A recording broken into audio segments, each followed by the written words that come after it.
D pharmacy second year, pharmaceutical chemistry second. आज आप लोग जो चैप्टर पढ़ने वाले हो, चैप्टर नंबर 12 है एनालिटिक्स। एनालिटिक्स क्या होते हैं? हमारे सीएनएस को स्टिमुलेट करने वाले जो जितनी भी ड्रग आती हैं वो एनालिटिक्स के अंदर आती हैं। अब सीएनएस को कैसे एक्टिव करने की जरूरत पड़ती है? मान लीजिए हम किसी बंदे को डिप्रेशन वाली ड्रग देते हैं, डिप्रेस्ड करने वाली जो ड्रग देते हैं, अगर उनकी जो डोज है वो हाई हो जाती है, हम उस कंडीशन में भी एनालिटिक्स को देते हैं। या फिर आप लोगों को नींद आती है, फटीगनेस होती है, वीकनेस होती है, उससे ओवरकम करने के लिए जो चीज़ें हम यूज़ करते हैं वो भी एनालिटिक्स के अंदर आती है, जैसे कि कैफीन। मान लीजिए आपको कभी नींद आती है या फिर थकावट होती है, तो आपने देखा होगा ऑफिस में जो लेट नाइट तक काम करने वाले बंदे होते हैं वो टी या फिर कॉफ़ी प्रेफर करते हैं। क्यों करते हैं? क्योंकि इनके अंदर कैफीन होता है, और वो कैफीन क्या करता है, हमारे सीएनएस पे काम करता है, और सीएनएस पे काम करने के बाद क्या करता है, हमारी जो अवेकफुलनेस दिखाता है कि हमारी जो सीएनएस की एक्टिविटी है उसे सुस्ती से सफुर्ती में ले आता है हमारे शरीर को। एनालिटिक्स ऐसी ड्रग होती हैं जो हमारे सीएनएस मतलब हमारे माइंड पे वर्क करेंगी और उसकी एक्टिविटी को बढ़ा देंगी। मान लो अगर हम सोए सोए हैं, हमारे अंदर आलस भरा हुआ है, तो उससे ओवरकम करवाएंगी हमें। इसलिए हम ऐसी ड्रग्स को क्या बोलते हैं? सीएनएस स्टिमुलेंट बोलते हैं, और या फिर एनालिटिक्स हम इन्हें बोल सकते हैं। और ये कैसी होती हैं? ये ऐसे एजेंट होते हैं, वो कैसे काम करते हैं? नेक्रोसिस होता है हमारा एक टर्म। नेक्रोसिस को क्या बोलते हैं? Tissue damage. Cell plus cell मिलके क्या बना देती हैं? टिश्यू बना देती हैं। तो जो टिश्यू की डैमेज है उसको कम कर देता है, और जैसे ही उसको कम करेगा तो हमारी जो एक्टिव रहने की क्षमता है, हम जो एकदम से फुर्तीले रहते हैं, उस टाइम को बढ़ा देता है ये। जो कि किसकी वजह से होता है? मान लो डिप्रेसेंट ड्रग हम किसी बंदे को दे देते हैं और उसकी डोज एक्सेस हो जाती है, मतलब ज्यादा हो जाती है, तो उससे क्या रहेगा कि उस बंदे के अंदर नेक्रोसिस ज्यादा होने लगेगी, और जितनी ज्यादा नेक्रोसिस होगी वो बंदा उतना ही ज्यादा डिप्रेस्ड होता चला जाएगा, और भी ज्यादा आलस में बिल्कुल सुन्न पड़ता चला जाएगा। उसे ज्यादातर चीजों का कुछ भी फील नहीं होगा, उसे अपने एनवायरमेंट का कुछ फील नहीं होगा। इसलिए हम क्या करते हैं? एनालिटिक्स देते हैं। एनालिटिक्स क्या करेंगे? नेक्रोसिस को कम कर देते हैं, मतलब हमारे जो टिश्यू डैमेज होते जा रहे हैं उस चीज को कम करेंगे। कम करने के बाद जैसे ही हमारे सीएनएस पे वर्क होगा, और हमारे जो सुफुर्ती से रहने वाला जो टाइम है उसको बढ़ा देता है, और हम और भी ज्यादा एक्टिव होने लगते हैं। और एक्टिव होने के लिए ही हम एनालिटिक्स का यूज करते हैं। सेकंड पॉइंट इसका क्या आता है? कुछ एनालिटिक्स ऐसे होते हैं जो हमारे रेस्पिरेटरी सेंटर पे काम करते हैं। मैंने जैसे कि आपको लास्ट वीडियो में बताया था कि हमारे जो एनेस्थेशिया होते हैं वो किस लिए यूज किए जाते हैं। जैसे हमारी माइनर सर्जरी और मेजर सर्जरी होती है। मान लीजिए किसी दौरान, मेजर सर्जरी के दौरान जनरल एनेस्थेसिया दिया किसी को, और वो उसकी डोज ज्यादा हो जाती है या फिर कुछ भी ऊपर नीचे बात हो जाती है, तो हमारा जो रेस्पिरेटरी ट्रैक्ट होता है वो डिप्रेस्ड हो जाता है। अब रेस्पिरेटरी ट्रैक्ट को या फिर रेस्पिरेटरी सेंटर को क्या कर देता है? ये एनालिटिक्स स्टिमुलेट कर देता है, मतलब उसे एक्टिव कर देता है वापसी। अब कैसे करेगा एक्टिव? जो हमारा सांस लेने का रेट है, मान लीजिए 1 मिनट में कोई बंदा 30 से 35 बार सांस ले रहा है, तो उस रेट को बढ़ा देगा, उसे 40 से 45 तक कर देगा। या फिर मान लीजिए उसका जो डेप्थ है, हम जो सांस ले रहे हैं उसकी गहराई जो है उस चीज को बढ़ा देगा। इस तरीके से काम करता है वो हमारे रेस्पिरेटरी सिस्टम पे, और रेस्पिरेटरी सेंटर को एक्टिव कर देता है, स्टिमुलेट कर देता है। स्टिमुलेट का मतलब एक्टिव करना ही होता है। कौन से केस में? जब हमारा जो रेस्पिरेटरी है वो डिस्ट्रेस हो जाता है। वो कब होता है? जब हम उसे किसी बंदे को एनेस्थेसिया देते हैं। अब इसका जो तीसरा पॉइंट निकल के आता है कि क्या आता है? जो हमारे एनालिटिक्स होते हैं, एनालिटिक्स क्या कर रहे हैं कि हमें सोई हुई अवस्था से, सुस्त अवस्था से किस में लेके आ रहे हैं? फुर्तीले जोशीली अवस्था में लेके आ रहे हैं। तो हमारा इसका एनालिटिक्स का काम क्या रहेगा कि अगर इसकी डोज ज्यादा हो जाती है तो ये क्या कॉज कर देता है? कन्वर्जन। कन्वर्जन का मतलब होता है दौरे आना। दौरे कैसे आते हैं? हमारी जो मसल्स हैं वो कॉन्ट्रैक्ट कर जाती हैं, और जैसे ही वो कॉन्ट्रैक्ट करेंगी हमें कन्वर्जन्स आने स्टार्ट हो जाएंगे। कन्वर्जन्स क्या होते हैं? हमारे दौरे आने। इसकी क्लासिफिकेशन कैसे दिखाई गई है? एनालिटिक्स हम पहली बात तो यही ध्यान में रखिए कि किस लिए यूज कर रहे हैं। जब हम कभी सुस्त अवस्था में हों और हमें अपनी एक्टिव फॉर्म चाहिए होती है, मान लीजिए हम सोए हुए हैं, आलस भरा हुआ है हमारे अंदर, और हम बिल्कुल अवेकफुलनेस पोजीशन में आना चाहते हैं, तो हम एनालेप्टिक्स का यूज करते हैं। एनालेप्टिक्स हैं वो दो तरीके से बांटे गए हैं, पहला है नेचुरल कंपाउंड, दूसरा है सिंथेटिक कंपाउंड। नेचुरल कंपाउंड क्या है, जैसे कि प्योरीन। प्योरीन हमें मिलता कहाँ से है, प्यूरिन मिलता है हमें प्लांट से, और ये क्या है, एक नेचुरल प्रोडक्ट होता है। एग्जाम्पल के लिए जैसे कि uric acid, coffee, T, nucleic acid और एंजाइम्स। एंजाइम को हम क्या बोलते हैं, बायोकैटलिस्ट भी बोलते हैं, क्योंकि ये एक सीजर की तरह काम करते हैं, काटने का काम करते हैं। सेकेंड पॉइंट है कि 2,6 ऑक्सीजनेटेड प्यूरिन होता है या फिर जेंथीन डेरिवेटिव होता है। डेरिवेटिव का मतलब होता है उसी की एक फॉर्म या फिर उसी में कोई ना कोई चेंजमेंट करके, मान लीजिए जेंथीन है, इसमें कोई ना कोई चेंजमेंट करके हम एक नया प्रोडक्ट ले आए, उस चीज को हम डेरिवेटिव बोलते हैं। उसी से मॉडिफाई करना, उसी में कुछ ना कुछ चेंजमेंट करके एक नई चीज निकाल देना। हमारे जो जेंथीन डेरिवेटिव होते हैं वो 3 होते हैं, कैफिन, थियोब्रोमीन और थियोफाइलिन। अब इसमें से जो आप लोगों को सिलेबस में आप लोगों के में जो दिया गया है वो कैफिन और थियोफाइलिन है। ये चीज इनको आपको डिटेल में पढ़ना है। बीच वाला जो है थियोब्रोमीन, इसको आपको डिटेल में नहीं पढ़ना। मैंने जैसे कि आपको बताया, जो ऑफिस में काम करने वाले बंदे होते हैं वो लेट नाइट तक काम करते हैं, तो वो क्या लेते हैं, या तो टी लेंगे या फिर कॉफी लेंगे, और वो रात के 12-12, 2-2 बजे तक अपना काम करते रहते हैं। ऑफिस में काम करने वाले जो बंदे होते हैं वो कॉफी या फिर टी क्यों प्रेफर करते हैं, क्योंकि इसके अंदर होता है हमारा कैफीन, और कैफीन क्या करता है, हमारे सीएनएस पे काम करेगा, और सीएनएस पे जैसे ही काम करेगा तो हम सुस्त वाली जो हमारी अवस्था रहेगी, हम जैसे लटे थके रहते हैं, उससे हम एकदम एक्टिव फॉर्म में आ जाते हैं अपनी में, और फिर से फोकस के साथ अपने काम को करने लग जाते हैं। अब जो जेंथीन डेरिवेटिव है उसके अंदर हमारे ये 3 कंपाउंड आते हैं, जिसमें से आप लोगों की सिलेबस में 2 ही कंपाउंड है जो जिनकी आपको डिटेल स्टडी करनी है, कैफीन और थियोफाइलिन। अब ये क्या, नेक्स्ट पॉइंट क्या आता है कि ये क्या करते हैं, ये हमारे सीएनएस पे काम करेंगे, और क्या करते हैं, स्टिमुलेटिंग एक्शन रहता है इनका, एक्टिव करने का एक्शन रहता है।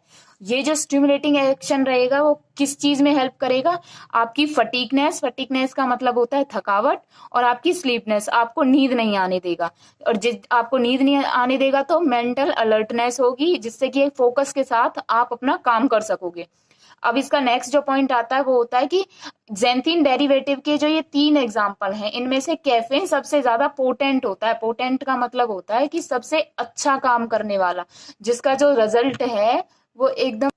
नेचुरल कंपाउंड के अंदर आप जो पहला एग्जाम्पल पढ़ोगे वो है कैफीन। कैफीन मार्केट में किस नाम से मिलता है, ये कैफीन मिलता है कैफीन कैस्केड के नाम से मार्केट में मिलेगा। इसकी जो केमिकल स्ट्रक्चर है वो कुछ इस तरीके से है। इसकी जो प्रॉपर्टीज हैं, ये दिखने में कैसा है, ऑर्डर कैसा होता है, तो कैफीन हमारा व्हाइट कलर का क्रिस्टलीन पाउडर रहेगा, सफेद और दानेदार पाउडर रहेगा, जिसका जो टेस्ट है वो थोड़ा कड़वा रहेगा। दूसरा, जब हम उसे हीट करेंगे तो वो थोड़ा सा उच्च स्तर पर पहुंच जाएगा, सब्लिमाइज का होता है उच्च स्तर पर पहुंचना। तीसरा पॉइंट हमारा ये निकलेगा कि ये पानी में थोड़ा बहुत घुलेगा, पर बहुत ज्यादा घुलेगा तो वो अगर हम खोलते हुए पानी में, गर्म पानी में उसे डालेंगे तो वो उसमें और भी ज्यादा अच्छे से घुलेगा। अगर हम कैफीन को सोडियम बेंजोएट के साथ कंबाइन करेंगे तो ये कैफीन फॉर्म वाटर बना देगा। फोर्थ आपके सामने आता है कि सॉल्युबल कॉम्प्लेक्स जो बनाया है सोडियम बेंजोएट के साथ मिलके कैफीन ने, इसे हम कैसे इस्तेमाल करते हैं, इंजेक्शन की फॉर्म में इस्तेमाल करते हैं। अब इसे रखेंगे कहाँ पे, इसे स्टोर करके रखना है एक वेल क्लोज कंटेनर में या फिर एयर टाइट कंटेनर में। यहाँ पे हम लोगों ने आपको 3 पॉइंट दिखा रखे हैं, आप जो भी चाहो, आपका जो मन करे आप इनमें से कोई एक चूज करके एग्जाम में लिख सकते हो। अब आते हैं कैफीन के यूजेज, इसे इस्तेमाल किस तरीके से किया जाएगा। अब ये एक एनालेप्टिक है, तो इसका काम क्या होता है कि हमारे सीएनएस को अफेक्ट करेगा। अब सीएनएस को कैसे अफेक्ट करेगा कि हमें अवेकफुलनेस दिला के, मतलब हमारी जो सुस्त अवस्था है उससे हमें एक एक्टिव स्फूर्ति वाली अवस्था प्रदान करके, फॉर एनहांसिंग मेंटल एक्टिविटी। अब क्या करेगा, जो हमारी मेंटल एक्टिविटी है, हमारा जो फोकस है उसको बढ़ा देगा। एनहांसिंग का मतलब होता है बढ़ाना। अब इसमें क्या है, सेकंड पॉइंट आता है, सेकंड यूज जो हम कह सकते हैं, सेकंड यूज कह सकते हैं कि it also brings stimulate of respiratory centre. जैसे कि हमने लास्ट पेज पे देखा था, ये रेस्पिरेटरी सेंटर पे काम करता है। रेस्पिरेटरी सेंटर पे काम करने की जरूरत क्यों पड़ती है, क्योंकि हमारा जो एनेस्थेशिया देते हैं हम, उसकी वजह से हमारा जो रेस्पिरेटरी सेंटर है वो डिप्रेस्ड हो जाता है, और उसको एक्टिव फॉर्म में लाने के लिए हम क्या करते हैं, एनालेप्टिक्स का यूज करते हैं। एनालेप्टिक्स और किसमें यूज काम आते हैं, हमारे हेडेक्स वगैरह में। आपने देखा होगा मोस्ट ऑफ इंडिया में जितने भी बंदे हैं उनको जब कभी भी सर दर्द होता है तो वो चाय बनाते हैं। चाय के अंदर हमारा क्या होता है, कैफीन प्रेजेंट होता है, और कैफीन क्या करता है, हमारे सीएनएस पे काम करता है, हेडेक को भी ठीक कर देगा। तो कुछ बंदे सर दर्द की दवाई ना लेकर, जैसे कि एस्प्रिन, उस चीज को ना लेकर बल्कि क्या करते हैं, टी या कॉफी प्रेफर करते हैं। अब प्रिपरेशन की बात आती है कि ये मिलता किस फॉर्म में है। तो कैफीन जो है, जिसे कैफकेट के नाम से मार्केट में मिलता है, और कौन सी फॉर्म में मिलेगा, कैफके एस्पिरिन एंड कैफीन टैबलेट की फॉर्म में हमें मिलेगा। इसका नेचुरल सेकंड कंपाउंड जो है वो है थियोफाइलिन। थियोफाइलिन मतलब कि थियोफाइलिन मार्केट में किस नाम से मिलता है, हाइफाइलिन के नाम से मिलेगा। ये दिखाई कैसा देता है, ये बिल्कुल ऑर्डरलेस रहता है, इसकी कोई गंध नहीं होती। सेकंड पॉइंट, ये सफेद रंग का दानेदार पाउडर रहेगा। और थर्ड पॉइंट, इसका जो टेस्ट है वो थोड़ा कड़वा रहेगा। फोर्थ पॉइंट आता है जो थियोफाइलिन है, और थियोफाइलिन के अदर जो साल्ट हैं वो थोड़ी बहुत घुलते हैं हमारे पानी में। और मान लीजिए थियोफाइलिन है, थियोफाइलिन को अगर हम इथाइलिन डाइमीन के साथ मिक्स कर देते हैं तो एक कॉम्प्लेक्स बनाता है, उस कॉम्प्लेक्स को हम अमीनोफाइलिन कहते हैं। जब ये कॉम्प्लेक्स बन जाता है तो इस कॉम्प्लेक्स को हम किसी भी एक्वस सॉल्यूशन में घोलेंगे तो इसकी सॉल्युबिलिटी कई गुना ज्यादा बढ़ जाती है। यहाँ जो कॉम्प्लेक्स बनेगा वो क्या बनेगा, अमीनोफाइलिन। और इसको जब हम किसी भी तरल चीज के अंदर घोलेंगे तो इसकी जो सॉल्युबिलिटी है, घुलने की जो पावर है, वो बहुत ज्यादा बढ़ जाती है। अब आते हैं थियोफाइलिन के यूजेस। ये काम किस किस में आएगा, जो थियोफाइलिन है वो ब्रोंकियल अस्थमा के ट्रीटमेंट में काम आता है, या फिर हमारी कोई कार्डियोवास्कुलर सिस्टम में कोई भी डिजीज हो जाती है, ये उसके ट्रीटमेंट में भी काम आता है। इसे स्टोर कहाँ करके रखेंगे, ये स्टोर करके रखना पड़ता है एयरटाइट कंटेनर के अंदर। आप यहाँ पे कंटेनर भी डाल सकते हैं। इसकी जो प्रिपरेशन है वो कैसे मिलती है, थियोफाइलिन हाइड्रेट की फॉर्म में मिलेगा या फिर ये थियोफाइलिन में मिलेगा। अब आता है सेकंड कैटेगरी हमारी, सिंथेटिक कंपाउंड। सिंथेटिक कंपाउंड क्या होते हैं, सिंथेटिक का मतलब होता है मैन मेड। इसके अंदर तीन एग्जाम्पल आते हैं, लेप्टाजोल, निकेथमाइड, डेक्समफेटामाइन। इसके अंदर क्या रहेगा कि ये सीएनएस स्टिमुलेंट की तरह वर्क करते हैं। इसका जो पहला कंपाउंड है, आप लोगों के सिलेबस में आपको दो ही कंपाउंड पढ़ने हैं, डेक्समफेटामाइन, निकेथमाइड। फर्स्ट देखते हैं हम इसका कंपाउंड डेक्समफेटामाइन। ये मार्केट में किस नाम से मिलेगा, ये मार्केट में मिलता है डेक्स्ट्रोस्टेट के नाम से।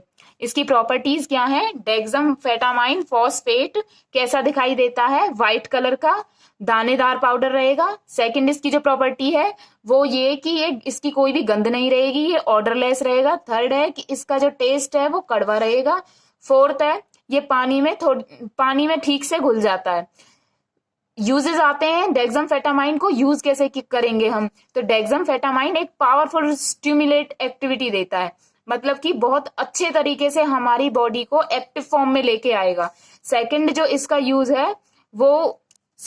जो यूज है वो है कि ये हमारी मेंटल एक्टिविटी को इंक्रीज कर देगा। मेंटल एक्टिविटी इंक्रीज होगी तो हमारे काम के प्रति फोकस है वो बढ़ जाएगा, जिससे कि हमारे अंदर कैसी फील आएगी, एक वेलबींग की फील आएगी। इसे स्टोर कहाँ पे करके रखना पड़ेगा, ये it should be store in a well close container.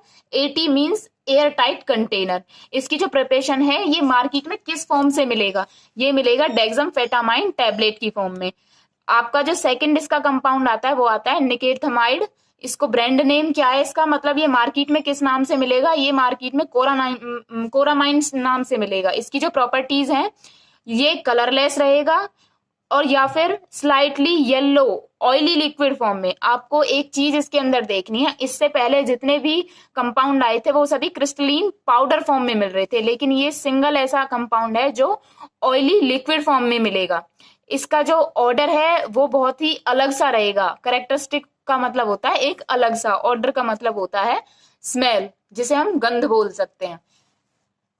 इसका जो टेस्ट है वो कड़वा रहेगा, ये पानी के साथ घुल जाता है। और फिफ्थ जो इसका हम सॉल्यूशन बनाएंगे, वो सॉल्यूशन किसके द्वारा स्टेरिलाइज किया जाएगा, या तो फिल्ट्रेशन के द्वारा या ऑटोक्लेविंग के द्वारा। फिल्ट्रेशन का मतलब वो है कि नॉर्मली जैसे हम छानते हैं, फिल्टर पेपर से छान देंगे उस चीज को। ऑटोक्लेविंग का मतलब है कि हॉट एयर ओवन में ऑटोक्लेव करेंगे हम उसे। एक टेम्परेचर होता है हमारा 121 डिग्री सेल्सियस का, इस टेम्परेचर को देते हुए कुछ टाइम के लिए हम उस प्रोडक्ट को स्टेरिलाइज करते हैं, जिससे कि उसके अंदर जितनी भी इम्प्योरिटीज है वो सारी इम्प्योरिटीज खत्म हो जाएं। अब इसे स्टोर कहाँ करके रखना है? Store in an air tight container. एक एयर टाइट कंटेनर के अंदर इसे स्टोर करके रखना पड़ेगा। नेक्स्ट हम देखते हैं इसके यूजेस। निकेथामाइड के यूजेस क्या क्या है कि ये सीएनएस डिप्रेशन को ओवरकम करने के काम आता है। ओवरकम का मतलब है किसी चीज से बाहर आना या किसी चीज से बाहर निकालना। सीएनएस डिप्रेशन का मतलब डिप्रेसेंट ड्रग्स हमने किसी बंदे को दिए हैं और वो इतना ज्यादा डिप्रेस्ड हो गया, बहुत ज्यादा सुस्त अवस्था में वो आ गया, उसके लिए हम उसे क्या देंगे? एनालेप्टिक्स देंगे। और उनमें से भी कौन सी एनालेप्टिक्स देंगे? निकेथामाइड। और ये क्या करता है? हमारे रेस्पिरेटरी डिप्रेशन से भी ओवरकम करता है। कैसे? कि हमारे जो रेस्पिरेटरी सेंटर है उस पर काम करेगा और उसे इनएक्टिव फॉर्म से एक्टिव फॉर्म में ले आएगा। और जो कि किसकी वजह से होता है? सेंट्रल डिप्रेसेंट ड्रग की वजह से होता है। हमारे एनेस्थेसिया हो गए या डिप्रेसेंट ड्रग हो गई, उसकी वजह से हमारा जो रेस्पिरेटरी सेंटर है वो भी डिप्रेशन में आ जाता है और डिप्रेस्ड हो जाता है, और सीएनएस जो है वो भी डिप्रेस्ड हो जाता है। इसके लिए हम क्या चीजें यूज करेंगे? हम यूज करेंगे एनालेप्टिक्स। एनालेप्टिक्स क्या है? हमें जो हमारी सुस्त अवस्था से बिल्कुल एक्टिव बॉडी स्ट्रक्चर में लेकर आ रही हैं। यहाँ पर आप लोगों का D pharmacy second year pharmaceutical second chapter number 12 आपका खत्म होता है।